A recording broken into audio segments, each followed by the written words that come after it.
Jorge Matos apresenta Manhã Total. Muito bem, recebemos agorinha, tá chegando agora, chegou, já sentou, já tá posicionado, tá tudo no esquema aí da câmera, tudo? Tá tudo no esquema. E quem quiser acompanhar a entrevista que não pôde estar acompanhando agora, como é que faz? Quem quiser acompanhar a entrevista e tá ouvindo a rádio agora, também pode ver as câmeras do estúdio, radiolitoralpaulista.com.br. Quem tiver agora disponível, já vê agora, ao vivo. Sim, tá. no fim de semana a gente reprisa a entrevista, no mesmo horário, das 8 às 11. Ou em qualquer outro dia, né? Ou você acessa as redes sociais aí, o Facebook e o YouTube, a gente também vai estar disponibilizando. E para ouvir a rádio também, no Facebook, entra direto, já clica lá, ouvir a rádio. No Facebook, você vai lá na fanpage, ouvir a rádio no Facebook. Muito bem. Bom dia, meu amigo Dueno. Bom dia, Jorge. Bom dia, Jailton. Jailson. Parabéns. Primeira vez que estou vindo aqui na Rádio Litoral Paulista. Parabéns pela iniciativa, pelo que vocês explicaram. Vocês estão empresariando. A gente fica muito orgulhoso da nossa cidade, de vocês terem essa iniciativa. Isso que é preciso na nossa cidade. Ter ideias, acreditar no desenvolvimento e realmente botar a mão na massa, né? Fazer acontecer. Parabéns a vocês. Obrigado. E muito bom dia a todos os ouvintes. Muito obrigado. Beleza. Considerações iniciais. É bonita essa frase, né? Considerações iniciais, né? Aí no final a gente fala assim, olha, para as considerações finais, você pode, o microfone é todo seu, aí o cara já estava tirando o microfone. Isso não pode, hein? Não pode levar embora. Mas está valendo. Muito bem, meu amigo Dueno, vamos falar da sua pré-candidatura a prefeito da cidade de Guarujá pelo PSC, Partido Social Cristão, é isso? Exatamente, Partido Social Cristão, é o número 20, né, na sequência. Sou pré-candidato a prefeito, sou o atual vice-prefeito, né, da cidade. Deixo claro que estou bem separado, bem rompido com a atual administração, desde julho do ano passado, onde eu realmente não concordei com os rumos que a administração estava tomando, as atitudes da própria prefeita, que muito me decepcionaram. Então eu estou realmente afastado de qualquer função administrativa dessa estrutura da prefeitura. Continuo vice-prefeito, porque fui eleito pelo povo, e só o povo realmente pode me tomar esse direito. Fico atento a tudo que acontece na nossa cidade, né? Faço críticas construtivas, também faço elogios aos acertos. Eu acho que a vida tem que ser assim, tem que ser reta, né? Tem que ser objetiva. E eu acredito muito no Guarujá, né? Continuo acreditando. Sou pré-candidato a prefeito. Tenho uma vida muito grande aqui, de um passado de obras. Eu sempre fui segundo, terceiro homem na escala do prefeito. Participei, planejei agora já por mais de 20 anos. Tenho obras realizadas aqui no município desde 1979. Hoje eu tenho orgulho de dizer, eu já recebi esse prêmio, sou engenheiro que mais obra pública fez na história da Baixada Santista. Isso para mim, que sou engenheiro civil, de formação e urbanista, eu acredito que isso já me satisfaz. Porém, eu tenho dentro de mim, aquele desejo de continuar até realizar totalmente o sonho de uma cidade melhor. Um sonho aonde que nossos filhos, nossos netos podem ter um amanhã melhor. Um amanhã sem corrupção, um amanhã de esperança, que não tenha que sair da cidade para ir trabalhar em outra localidade, sair sem rumo, porque aqui Guarujá não lhe oferece condições. Então, esse é o motivo hoje, embora eu tenha um passado grande de obras, isso não me preocupa, isso eu sei fazer. O que me preocupa hoje é cuidar das pessoas, é o emprego, é o desemprego. O desemprego paira na vida de todas as famílias aqui de Guarujá e talvez em grande parte do Brasil, evidentemente, mas principalmente aqui no Brasil. Então nós temos que realmente cuidar da geração de emprego e renda e também dar uma atenção, um novo rumo à saúde, porque você tendo emprego e saúde, né, como diz o Pedro Bial, o resto a gente corre atrás. Muito bem. Agora, baseado já nesse seu finalzinho aí, nós estamos aqui, a gente já deixou bem claro que a gente não tem preferência, pelo menos enquanto tiver nos microfones, a gente não tem preferência por pré-candidato nenhum. Ao contrário, nós estamos dando condições para que cada um venha aqui, só que nós não vamos sair na rua laçando. Vem aqui, expõe o seu desejo, o porquê de ser pré-candidato, o porquê de querer cuidar da cidade. E a gente ouve muito por aí, tanto o Jailson como eu, quando a gente anda aí pela rua, a gente sabe que são muitas reclamações em torno, principalmente, da zeladoria da cidade. Nos últimos anos, a gente chuta aí mais ou menos em torno de 10, 12 anos, não é isso? Que é o foco da reclamação. E a gente ouve as pessoas reclamando que falta zeladoria. Não é só ter uma meia dúzia de pessoas na Avenida Tiago Ferreira varrendo o lixo que realmente é do comércio, acontece. Porque tem muita gente mal educada que joga papel na rua. O cesto está do lado, joga na rua. A zeladoria numa forma geral do hino. Estrada, né, que nós temos estrada que leva para outras cidades. As ruas principais, as avenidas, os logradouros, as esquinas. Qual a solução para que a zeladoria aconteça no dia a dia da cidade, para que quem vem visitar fale, pelo menos é cuidado? Então, Jorge, você tocou no assunto que me machuca muito. Na administração da Antonieta, nessa segunda, eu nunca cuidei da zeladoria. Eu era do setor de infraestrutura. Grandes avanços houveram, sim, né? Eu posso relatar, nem tudo foi tão ruim. A infraestrutura andou bem. Guarujá chegou a ter mais... quando eu deixei Guarujá, a secretaria, nós tínhamos mais de 100 obras em andamento. Então, nós éramos um canteiro de obras. A cidade do Guarujá era a cidade que mais tinha obra na Baixada Santista, né, do qual isso me orgulha muito. Mas tem um pecado. O pecado está aí exatamente no que você falou, Jorge. É na zeladoria, é no cuidado da coisa pública. A manutenção. Né? A manutenção. Para você ter ideia, em 1983 e 84, eu era presidente da EMURG e era diretor de obras, eu acumulava função. Onde funciona a Câmara agora. Exatamente. Então eu lembro que a EMURG tinha 105 homens. E ela, como economia mista, ela produzia muito grande. Tanto é que ela fez obras em São Vicente, Praia Grande, Cubatão. Então ela conseguiu, ela chegou à 5ª maior empresa de economia mista do país. Então você vê, com 105 homens. Porém, a prefeitura, o departamento de obras que eu comandava, para cuidar da zeladoria, na verdade era departamento de obras e serviços públicos, né? Que hoje é a Secretaria de Serviços Públicos. Eu tinha mais de 1.000 homens naquela época, há mais de 20 anos atrás. Existia usina de asfalto? Tinha usina de asfalto.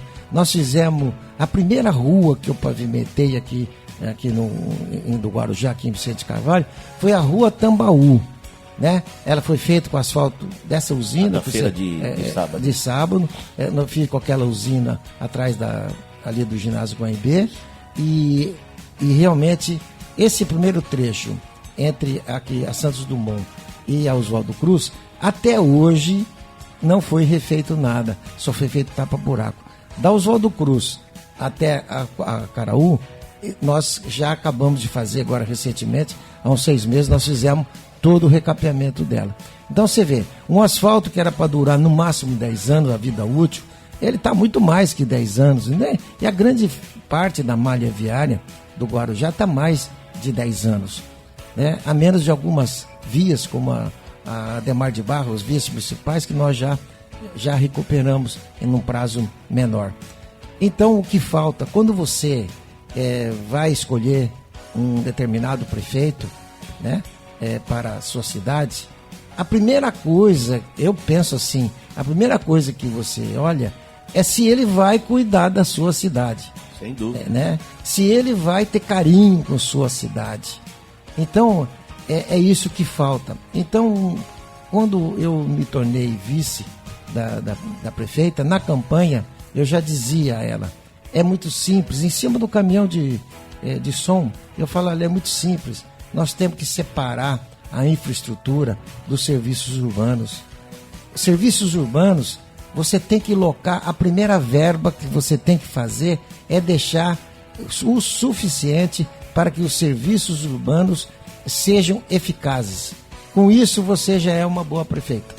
Né? Essa é a minha opinião. Então, você tem que, na seca, limpar todas as galerias. Né? E nós tínhamos mais de 12 caminhões sugadores. Hoje, só tem um. E olhe lá, né? E olhe lá, quando tem. Então, eu tinha mais de 12. Então, na seca é que você limpa as galerias, protege, né? Porque quando chove, algum lugar que causa, se choveu 5 minutos, 10 minutos, a água não foi embora, você pode saber que ali tem um entupimento. E nós não temos uma equipe, né, que faça esse tipo de trabalho. Foram desestruturadas as regionais. As regionais não têm nenhum equipamento, não tem equipamento humano, não tem equipamento material. Enfim, falta tudo. Então não é possível realmente. Hoje eles não passam de 200 pessoas. Eu vou me arriscar aqui, 200 pessoas para cuidar de toda uma cidade. Quando há 10 anos atrás, se eu somasse EMURG mais departamentos de obras, eu tinha mais de 1.200 pessoas. E aí a gente sempre se primou de realmente deixar a cidade limpa. Isso, viu, Jorge? Isso é autoestima do povo. Numa vez que eu fiz uma pesquisa de comportamento comunitário, eu não esqueço, aqui, olha, veja bem, Jardim Progresso é um bairro aqui mais distante que nós temos na praia, Jardim Progresso. Lá eu lembro que eu perguntava assim, você gosta do bairro que você mora, da sua rua e da sua cidade? Então, a resposta de cidade, o que ele mais se orgulhava era das praias. Veja bem, o orgulho dele, embora ele mora aqui no Jardim Progresso, o orgulho dele é que as praias são belas, as pessoas elogiam, né? Então você veja bem, então quando você faz uma obra na praia, você entende que você está atendendo a toda a ilha de Santa Amaro, a toda a cidade. E o Maurici, por exemplo, tinha um outro pensamento, ele achava, olha, eu não posso fazer muito aqui na orla da praia, eu tenho que fazer um pouco para os bairros, tem que fazer mais no bairro e menos aqui na praia. Então veja bem, nem tanto mar, nem tanta terra. Certo. Tudo é importante. Meio termo. Né? Meio termo. A infraestrutura no bairro tem que ser feito concatenadamente, ordenadamente. Cada serviço você tem 10 problemas, você resolve um, fica 9, você resolve um, outro. E aí você vai reduzindo isso aí a nível de uma boa manutenção. Então tem que ter critério. Então quando nós, agora já com a Antonieta, eu vi que realmente não tinha número de pessoas suficiente, eu comecei a criar os grandes corredores. Por que isso? As vias públicas de grande fluxo, porque todo mundo utiliza dessas grandes vias, Lídio Martins Correia, Demar de Barros, Dom Pedro, Puglisi. Acabaram se tornando principais, né? São vias principais, corredores de comércio. Então, como todo mundo usa, pelo menos se eu não consigo, não tem as regionais para cuidar dos bairros, pelo menos as vias principais, elas se mantinham em dia. Nós fizemos uma ciclovia da Demar de Barros, me criticaram muito, eu ranquei os postes laterais e iluminei lateralmente com uma iluminação mais baixa, que pude realmente iluminar desde calçada a calçada, deu mais segurança. E também liberei a ciclovia, que lá passa mais de 19 mil bicicletas por dia na nossa estatística. O fluxo é grande. Reforçamos todo o leito da Demar de Barros, principalmente do lado direito, onde o ônibus faz aquela frenagem, né? E realmente desequilibrava a drenagem. Nós refizemos, abrimos 1,80 m, aprofundamos 60 centímetros, colocamos rachão, reforçamos, fizemos uma nova drenagem. Porque essa avenida, Jorge, ela recebe só do ferryboat mais de 7 milhões de veículos por ano. É a maior travessia em ferryboat do mundo. Então poucas pessoas têm essa informação. Então é uma avenida que eu não sei como ela funciona até hoje. É evidente que teremos problema. Não teremos problema porque deverá sair o túnel, porque é impossível um fluxo desse tamanho numa via tão pequena. Então, você tocou num assunto que até nós estávamos discutindo a semana passada, né, sobre o negócio do túnel. Fica meio difícil, por exemplo, ou talvez até dependendo da pessoa, difícil ou impossível, tentar levar para a população assunto túnel ou travessia seca. Por quê? Eu gostaria de falar sobre isso. Pode ficar à vontade, porque a dúvida do pessoal é realmente porque nós inauguramos, eu digo nós porque nós somos da cidade, nós inauguramos uma maquete que não dá para passar nem com os 2 dedos em cima da maquete. Várias, né? Várias, primeiro né? foi a maquete da ponte, depois a do túnel. Já iniciando nisso. Então, na sua visão, o que faltou? Eu vou lhe contar a história da origem, onde eu conheço. Eu vim de Brasília, né? Eu fiz, inclusive, construí lá o estádio de futebol Mané Garrincha antigo, fiz o anexo Palácio do Planalto. Foi agora fizeram a mudança, né, a reforma. Eu cheguei em Brasília tinha 11 anos, trabalhei com Oscar Niemeyer. Então eu vim de lá para cá, e lá eu tinha no canteiro, eu estava fazendo 192 apartamentos para o Senado, ali na Asa Norte, na 304 Norte, e vizinha ao meu canteiro, eu tinha uma firma chamada Cristiane Nielsen. Eu achava bonito, o nome é uma firma estrangeira, né? E tanto é que a minha filha, quando nasceu lá, a primeira filha, eu pus o nome de Cristiane, porque eu admirava a firma. E no primeiro dia aqui, em 1983, eu estava na EMURG, antiga hoje, e eu recebi a visita na primeira semana dos diretores da Cristiane Nielsen, e aonde eles me apresentavam slide, né? Você lembra do slide? Slide era a única. Hoje nós temos outra. Hoje nós temos slide só que computadorizado, é um negócio mais moderno. É outra tecnologia. Lá eram flashes, né? Flash. E ele já me apresentava esse túnel que está aí, né? Esse túnel, exatamente. E eu digo para você, desde então eu acompanho, e hoje a tecnologia alterou muito pouco. O princípio, a forma, eu lembro direitinho que é a mesma que hoje. Então, desde então, eu como urbanista, eu achava que isso era essencial para o Guarujá. O prefeito, na época, Maurício, não achava, os outros prefeitos não achavam, já em idade, porque eles achavam que se fizesse um túnel ou uma ligação seca, Guarujá ia ser invadido pelo pessoal da Zona Noroeste, lá de Santos, e as nossas praias perderiam aquele charme. Então, lê do engano, porque a invasão já tinha ocorrido pela Piaçaguera Guarujá. Nós tínhamos o malefício da invasão, não tivemos o benefício da interligação. Mal sabiam eles que para metropolizar o Guarujá precisa dessa ligação seca. Então, aqui eu fui sempre um batalhador defendendo esse projeto, né, que já vinha de tempo, né, não é de agora.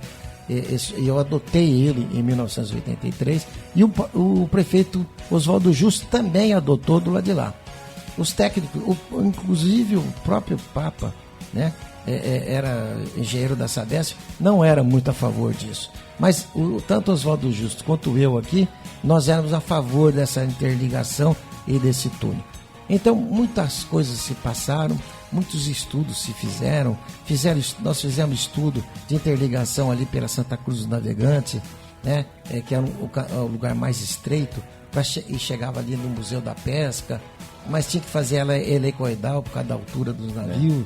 Enfim, vários estudos. Mas o que sempre se viabilizou, e uma vez até o escritório Figueiredo Ferraz chegou a fazer esse cálculo desse túnel, e exatamente o túnel é embaixo aqui dos fios de alta tensão, entre Guilherme Guilherme e Mato Grosso. Final da Guilherme Guilherme e Mato Grosso. Então essa era a situação ideal e sempre foi, e realmente no estudo que o Dersa fez, nós votamos nessa condição, eram 13 situações, e essa situação aqui tecnicamente mas e o impacto do INE? Eu vou continuar explicando. E aí, vários estudos, veio o Serra, e aí que vocês caem mais no descrédito. Naquela ânsia dele política, ele lançou a ponte, Eu lutei muito com essa ponte, eu bloqueei apresentei para ele 5 situações de outros locais, ele não aceitou. Quando eu entendi que realmente, até falei para a prefeita, não adianta, é político, ele quer cair na Adhemar de Barros, ele vai arrebentar tudo, ele não tem como cair na Adhemar de Barros. Caindo na Adhemar de Barros, ele vai dar de cara no viaduto Floriberto Mariano. Como é que vai fazer aquela confluência com a Puglisi? Vai ter que abrir um outro túnel. O impacto seria maior? Maior, teria que abrir outro túnel naquele morro e sair ali perto do Pão de Açúcar, ali no Dom Pedro. No Pão de Açúcar, não teria como... que furar quantos morros ali? Então, exatamente. Então, só um morro.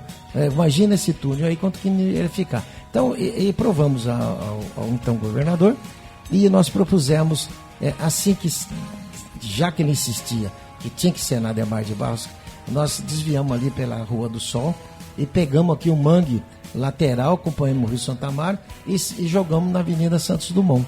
Né? Para fazer o fluxo direto na pista. E exigimos dele obras complementares, que é a entrada da cidade.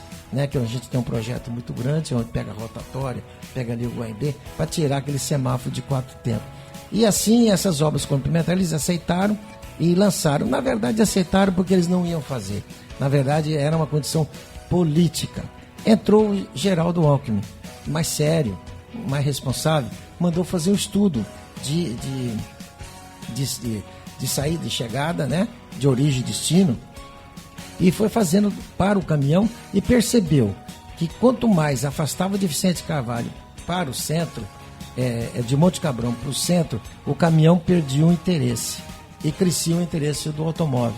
Então chegou num ponto médio, tecnicamente, aonde exatamente a gente sempre pleiteou, que é embaixo dos fios das torres de alta tensão, que vem de Itatinga.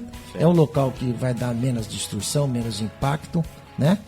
Aí vai ser feita uma pista de 2,5 metros rebaixada, por causa do som, protegendo exatamente esse impacto. E como é uma via expressa, ela fica 2,5 metros abaixo. E qual o problema? Ela bate de frente com a Praça 14 Bis.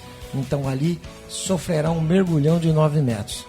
E passa por baixo da praça e vai até a Rua Duque de Caxias e dá de frente para o sistema do aeroporto Piaçaguera, que teria que ser completado.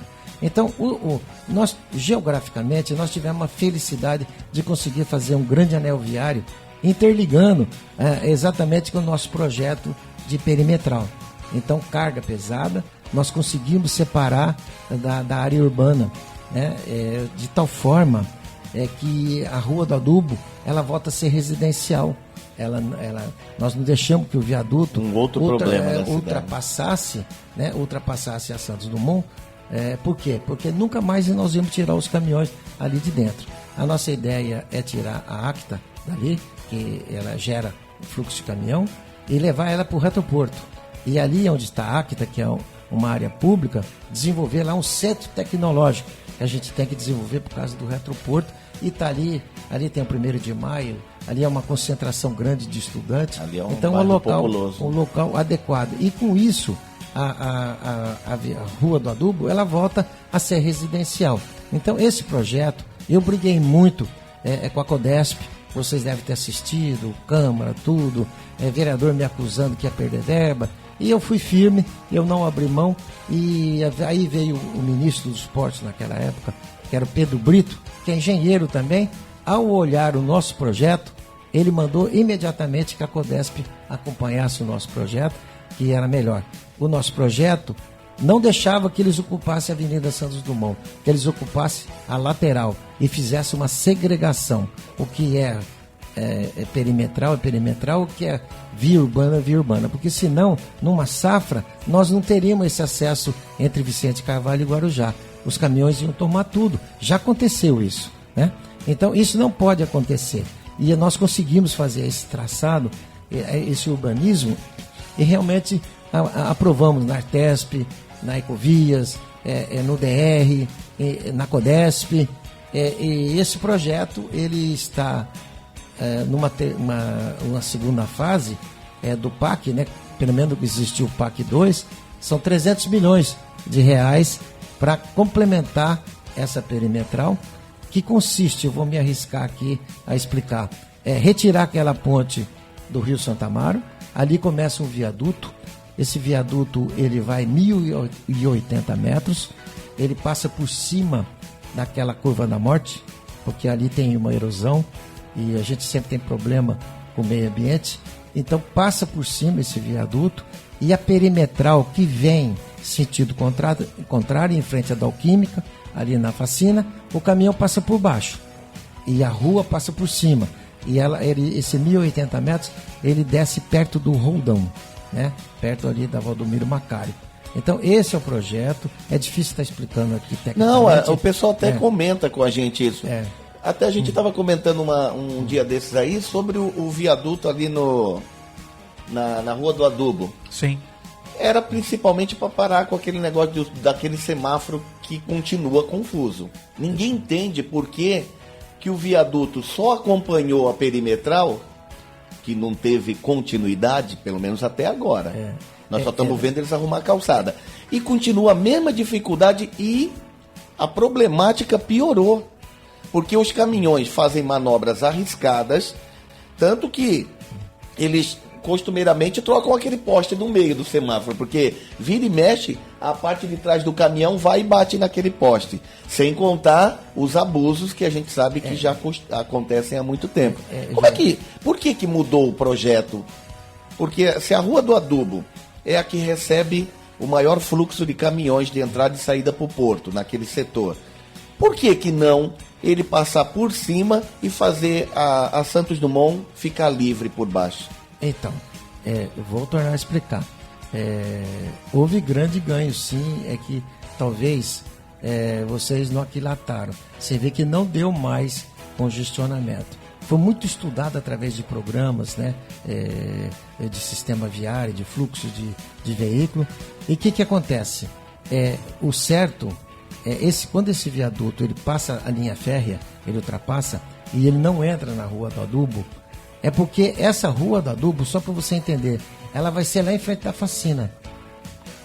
Essa ligação, ela vai ser lá embaixo. Inclusive, está bem lá. Não, mas por que continuou na Rua do Adubo? Não, lá só tem 20 metros, aquela via, ela vai para 50 metros. Certo. E aquela via, ela vai ultrapassar a Piaçaguara-Guarujá através de uma ponte estanhada de 80 metros de vão, né? Eu vi esse projeto bem detalhado, são 2 postes, né? São dois tramos, né? Muito bonito, vai ficar muito bonito a entrada da cidade. Então, essa será a Rua do Adubo, que você está conversando hoje. Entendi. Então, a Rua do Adubo, agora, continua um sistema provisório. Por quê? Porque não se complementou todo o trajeto da perimetral. Isso é o que o povo está vendo, não concluiu, né? Agora, você vê que há uma segregação de caminhões do Porto com a Avenida Santos Dumont, que tem algum ponto de confluência, como é o semáforo, tudo bem, mas ela no seu todo, ela está livre. Então, você tem como ir e vir de Vicente Carvalho, Guarujá e vice-versa. Então, melhorou muito. Eu lembro que eu peguei, quando a prefeita viajou, deu o primeiro pânico de caminhões, que eu dei até meio-dia para que a Codesp desse jeito, senão fechava a entrada da cidade, e fechei, né? Tá certo? Quer dizer, para realmente os dirigentes da Codesp, as autoridades portuárias, eles não se incomodavam com a demanda de caminhões, não, com o agendamento. Então eu lembro direitinho, eu peguei um barco, dei volta na ilha, fui aqui no estuário, eu contei 107 navios no estuário. Então eles não estavam só congestionando aqui o porto, aqui no estuário, como também aqui também na área territorial. E o que acontece? O fazendeiro no interior, ele colhe a safra, joga em cima do caminhão, porque ele não tem estocagem. E ele manda o caminhão para cá, sem já agenda, sem nada. O problema vai dar aqui na nossa porta. Então estaciona na estrada, estaciona na rua. É isso que nós não podemos permitir, né? Certo. Viu, Duíno? Vamos dar só um intervalo para o Duíno tomar uma água e a gente volta, porque ainda tem alguns assuntos aqui, principalmente a plataforma dele de pré-campanha, né? Jorge Matos apresenta Manhã Total. Muito bem, meu amigo Duíno. O plano de governo Olha, o nosso plano de governo, ele é baseado na minha experiência do passado. No meu passado, respaldo o futuro, por tudo aquilo que eu quero no Guarujá.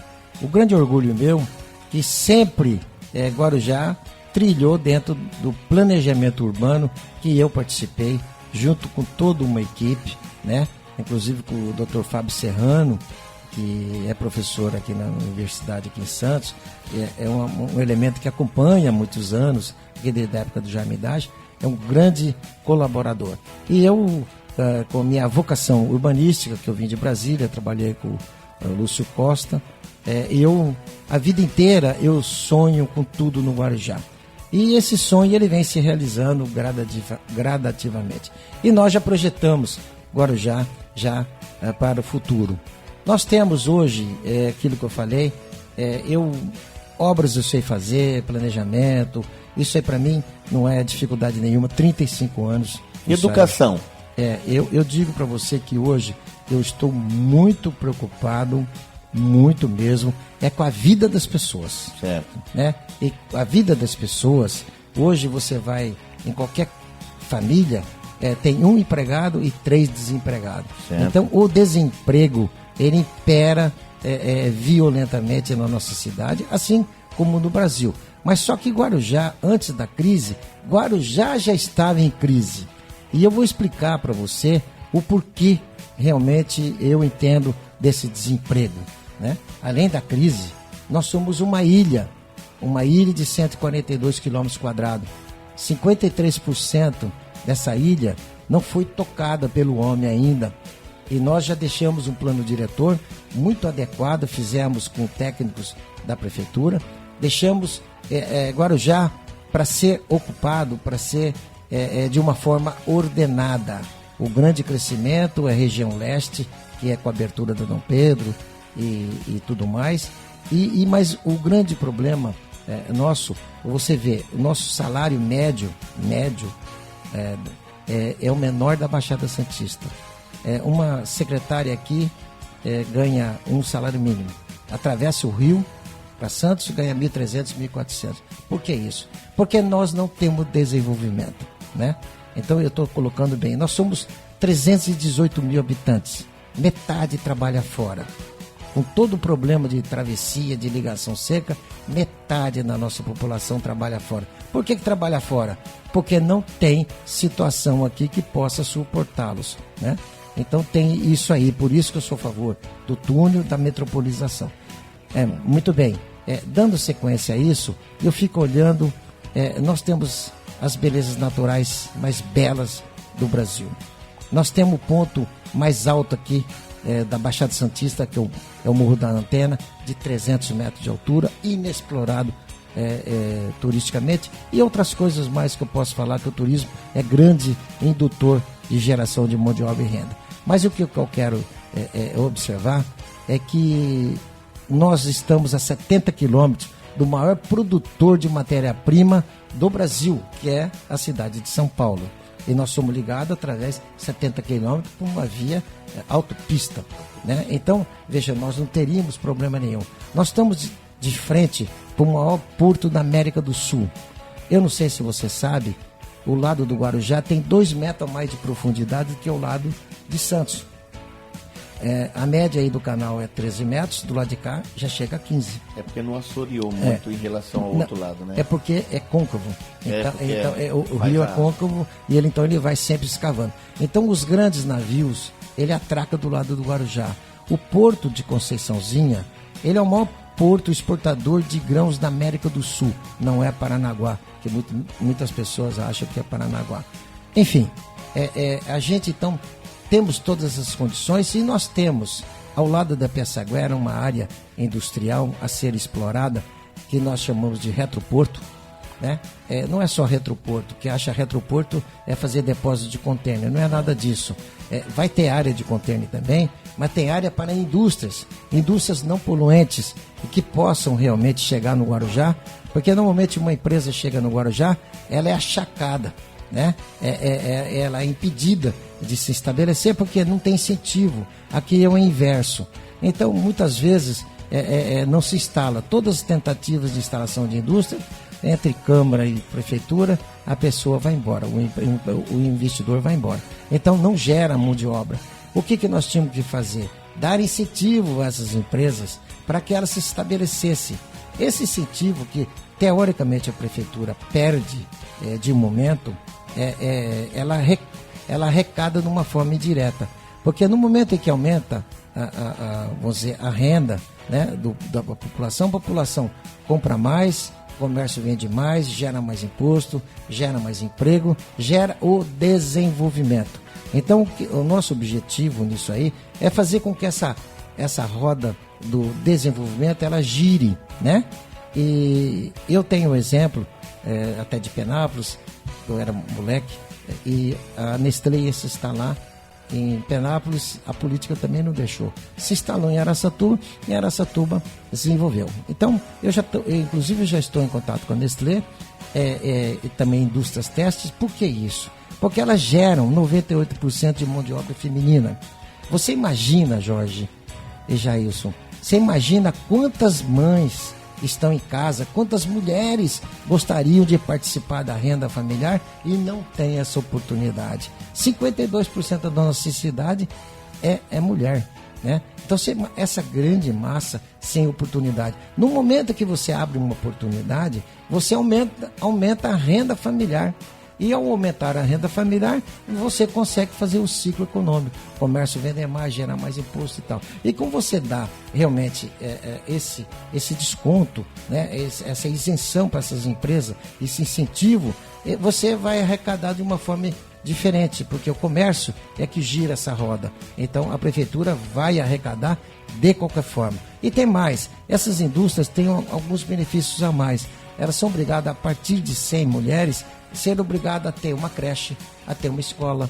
Isso vai desonerar o poder público, porque o poder público, nós somos 318 mil habitantes, 100 mil habitantes são na favela.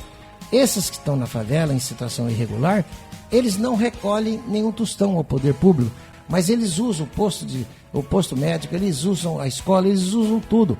Então nós somos 200 mil habitantes e pagamos por 318. Então você tem que absorver isso no rateio, isso é muito importante. Então, veja bem, tem um outro fator que eu vou falar rapidamente, que é o projeto Robin Hood, que a prefeitura faz, com o IPTU, que é a maior arrecadação do município. 75% da arrecadação do município é na orla da praia.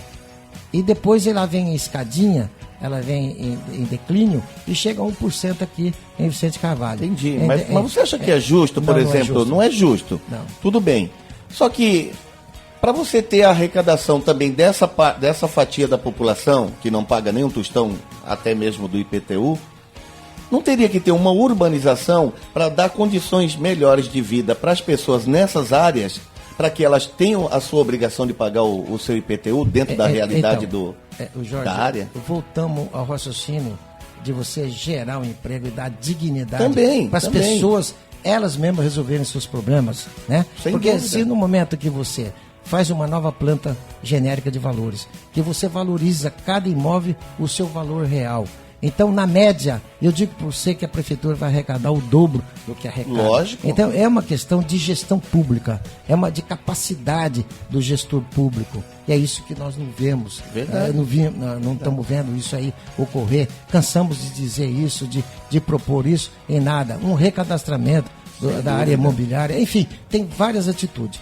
Com isso tudo, Jorge, eu quero reunir e fazer com que Guarujá tenha um desenvolvimento econômico forte, que Guarujá passe a ter realmente, por exemplo, se tem indústria, se empregou, os 318 mil habitantes, vai faltar gente para trabalhar. O que acontece?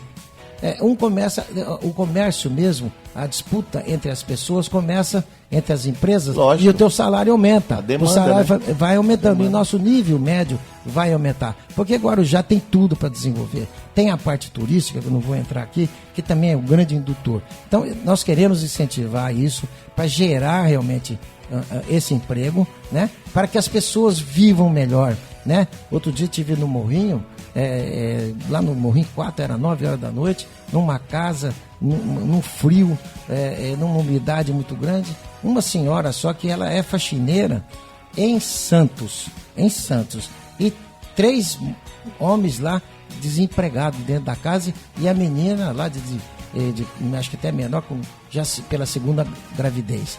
E é uma situação assim caótica.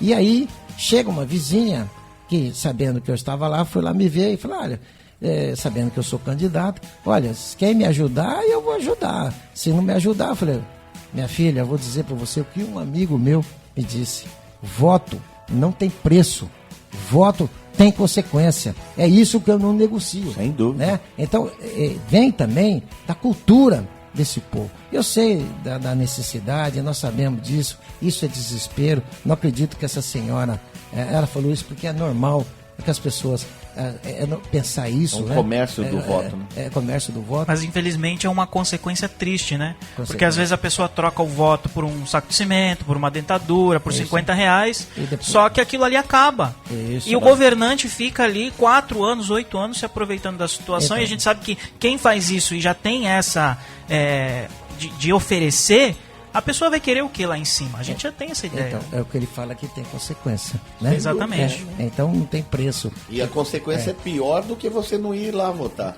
Você vender o seu voto é pior do que se você for lá e pagar só uma multa de R$3, de 3 a 6, né? Porque falar, eu sou direito, eu não mexo com política. Espera um pouquinho. Todos nós temos política. Você tem a política na familiar, você tem uma política no social e tem a política partidária.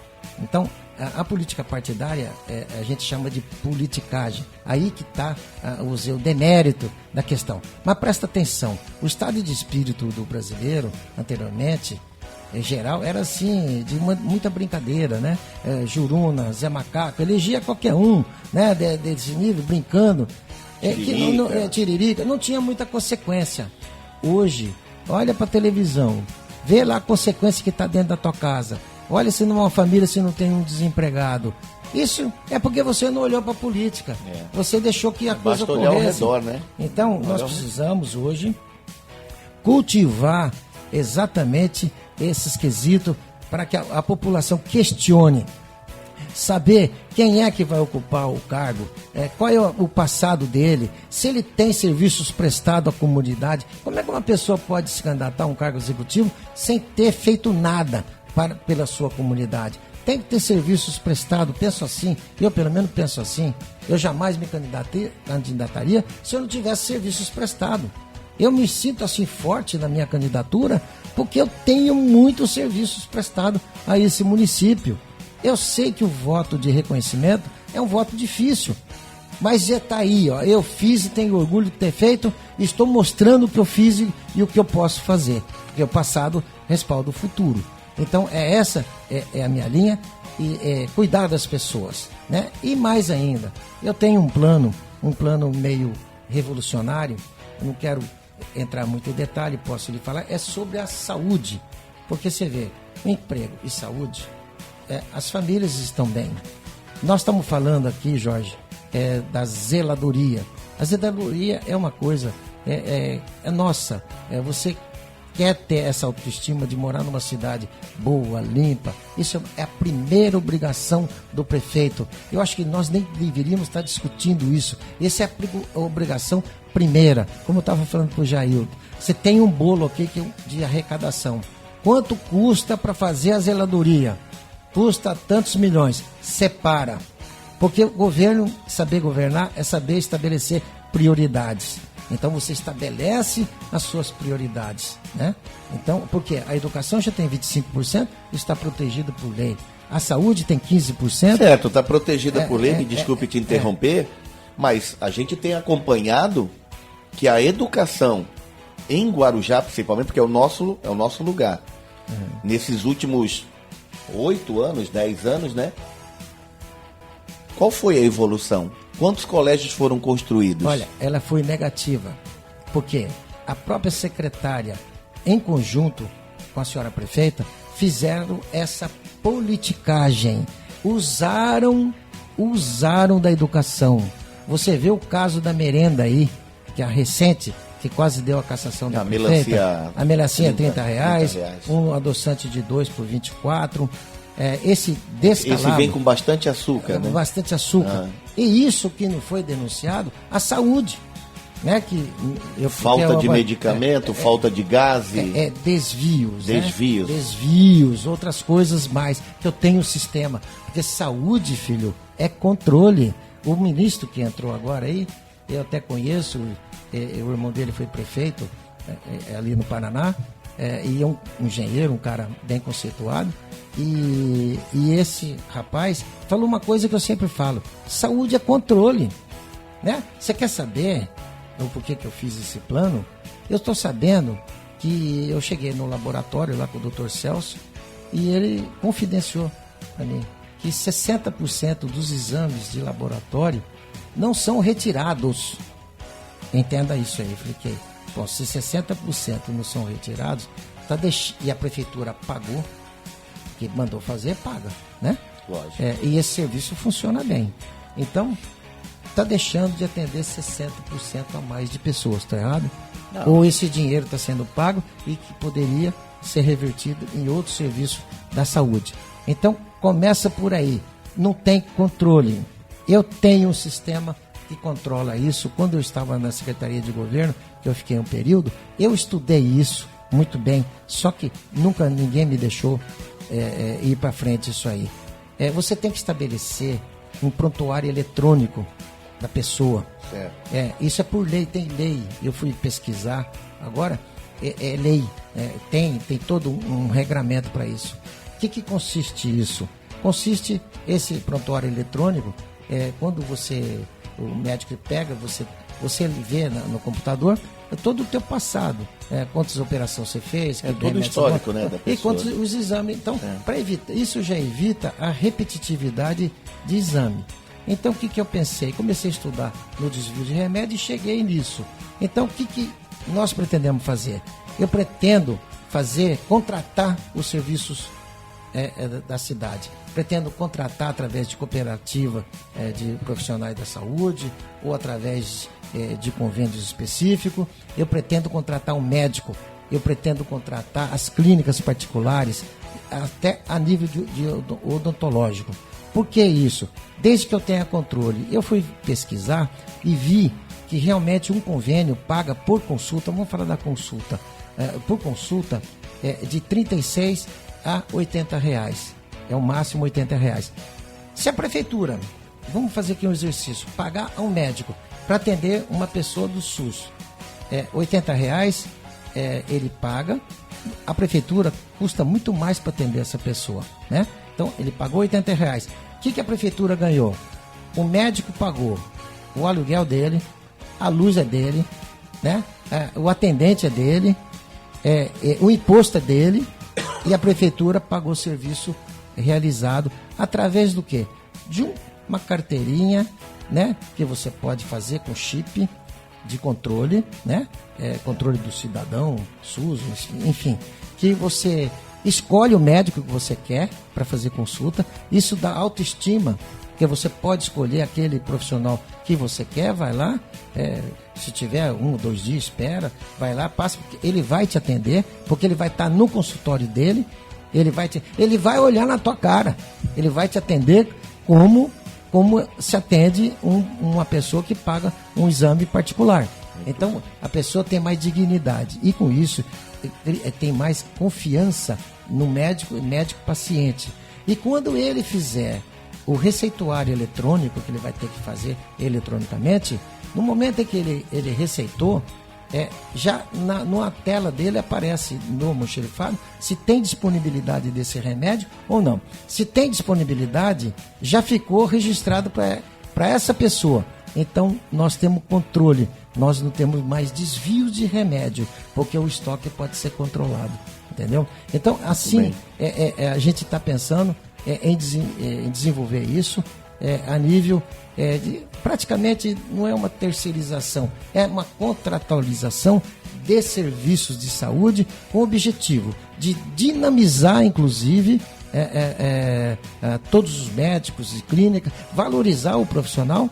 Agora, isso é para consulta. No momento que você tira do PAN, você tira as consultas do Santa Amaro, você alivia a rede pública e alivia também o Itaú Santa Amaro, né? Aí, qual é o problema? Tem o tratamento básico, né? É a unidade de saúde básica. A pessoa vai lá, você vai marcar uma consulta de um ginecologista. É mais de 6 meses. Aí dá um problema, você corre na urgência e emergência. O médico acha que é tratamento, que não deveria estar na urgência e emergência. Nem olha na tua cara, né? Que acha que você está no lugar errado. Isso saiu na tribuna, inclusive, esse problema dos acúmulos, 80% se utiliza da urgência e emergência. Arrebentaram a urgência e emergência. Por quê? Faltou controle, faltou critério, né? Então nós temos que realmente no PAN, nas unidades básicas, nós temos que ter os melhores profissionais na triagem. Você chegou, tem que ter um acolhimento humano. A pessoa chega, você já mede a tua pressão, calma que o doutor vai te atender. Então, ao você ser bem acolhido, você tem mais confiança nos profissionais. Isso tem que ocorrer tanto no Santa Amaro quanto nas UPAs. Então, esse acolhimento humano não é que você tem televisão, você tem sofá para sentar, não é nada disso. Nós fizemos tudo isso, construímos um monte de UPA, de USAFA, né? Porque o governo mandava recurso, então vamos fazer. Eu mesmo construí. E eu sempre falei, cadê o pessoal para culpar isso aí? Cadê o efetivo? Não, tira um daqui, tira um de lá. O que aconteceu? Deu pane no sistema. E a gente está vendo o que a gente vê hoje, né? Às vezes, por falta de médico ou de profissionais, tem que fechar 2, 3 unidades de pronto atendimento para poder suprir. Falta especialista, né? Então vamos reciclar. Não é o espaço físico. Você reúne 2, 3 pontos da cidade e põe atendimento 24 horas por dia. Porque é assim que se faz. Quando você não consegue descentralizar, você centraliza. Porque você tem que otimizar os serviços, né? O médico, para mim ficar lá, eu quero 10 mil reais. Paga 15 para ele. Não tem importância. Você vê que dentro do multiplicador não é nada. Paga mesmo, paga pesado. Para que ele não fique tentado ir para o consultório dele. Porque ali ele consegue ganhar o serviço. Mas será que não seria um risco também? Insistir, vamos pagar mais? Porque a gente sabe que médico ganha. Eu tô falando. Ganha o que ganha. É aquilo que nós estamos falando.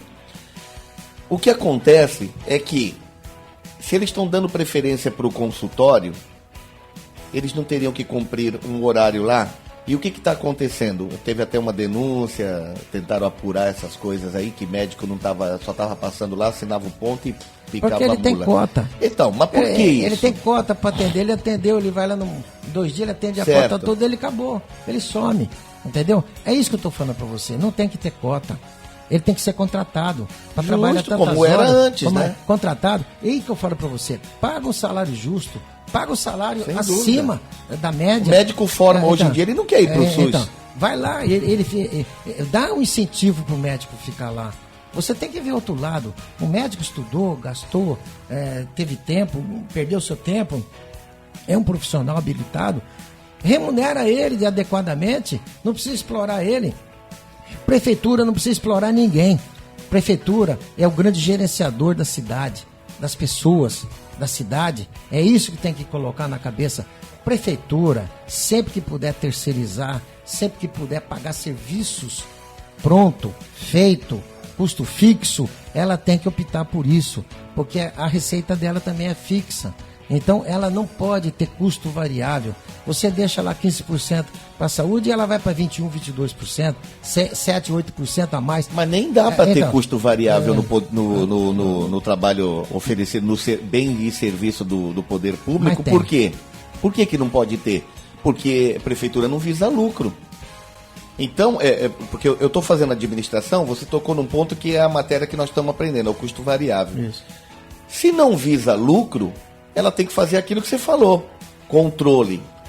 Mas antes do controle, ela tem que se planejar, organizar, para poder definir as metas, talvez até para um plano de fazer valer um plano de governo, e esquecer que existe essa possibilidade de não ter lucro. O lucro vai ser a satisfação da população. O lucro é a satisfação. Satisfação da população. Mas para isso, se não tiver um planejamento, que nem eu perguntei para você sobre plano de governo. Se você, Deus te iluminar, que você venha a ser o novo prefeito da cidade, você no dia 1º, você já tem que estar trabalhando. Isso não tenha dúvida. Porque você vai encarar 4 anos de um possivelmente aí até quase 2 anos tentando arrumar o que você está, nessa sua visão agora, está vendo que está errado, que você já acompanhou.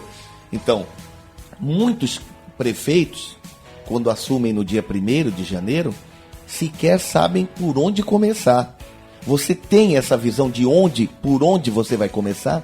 Então, Jorge, você tocou no assunto essencial. Eu digo, sempre falo aqui, parece que estou falando que é por minha causa. A prefeitura tem que eleger hoje um gestor público com competência comprovada. Um político que administre? Não tem que ou ser uma pessoa que administre. Um gestor público. O médico, ele é bom, na saúde. Certo. Mas por muito bom, vamos supor, eleger um médico, ele senta lá, ele vai depender dos secretários dele.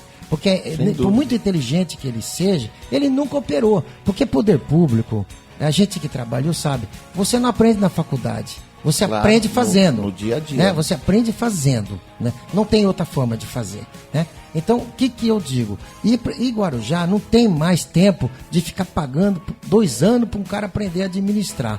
Então, é isso que eu falo.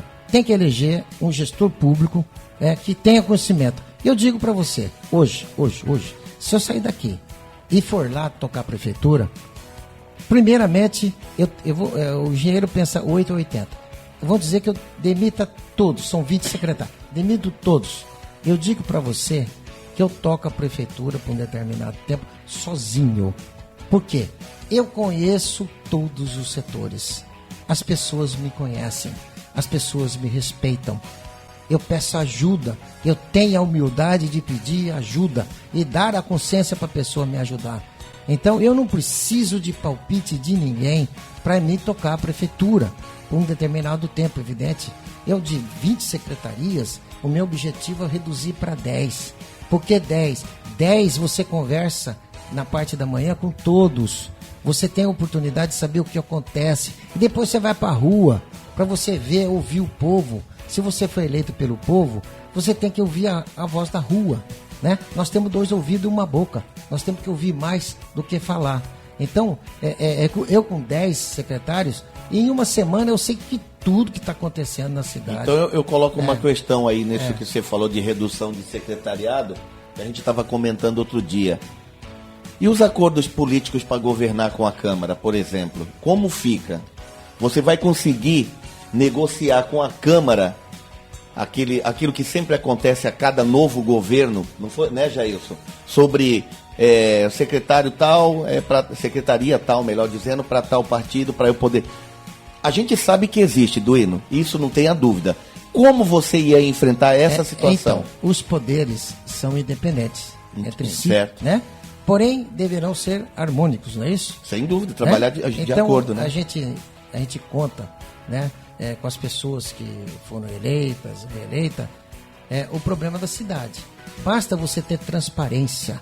Tudo que você vai fazer, você chama. Eu, quando assumi algumas vezes assim, aponta aí, eu sempre, quando estava no governo, eu não fiz nada que eu não colocasse os vereadores do meu lado para eles saber qual é a dificuldade que eu estava enfrentando, qual era o projeto que eu estava fazendo. Quando eu terminava, era unânime. Tanto é que o plano diretor foi feito assim. Nós fomos fazendo e fomos explicando. Fomos fazendo e fomos explicando.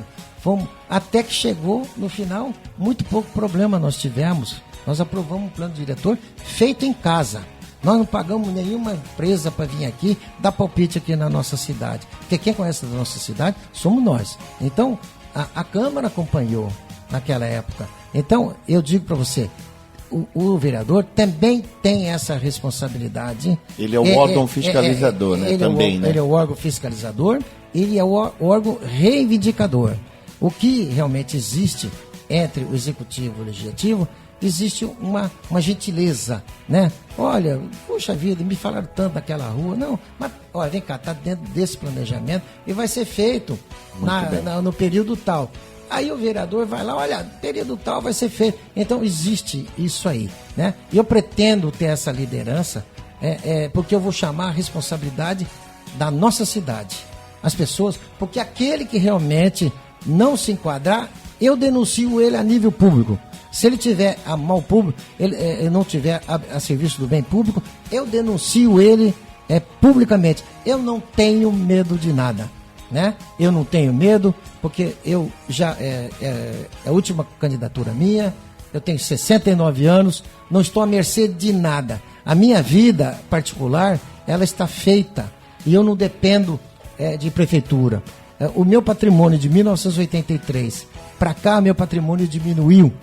Então pode, olha, você é bobo, eu sou bobo, mas não tem importância de eu ser bobo. Eu tenho dignidade, tenho orgulho de ter o que eu tenho trabalhando, porque eu não sou aleijado, né? Eu não sou deficiente, eu não sou nada. Eu tenho plenas condições de fazer isso que eu fiz.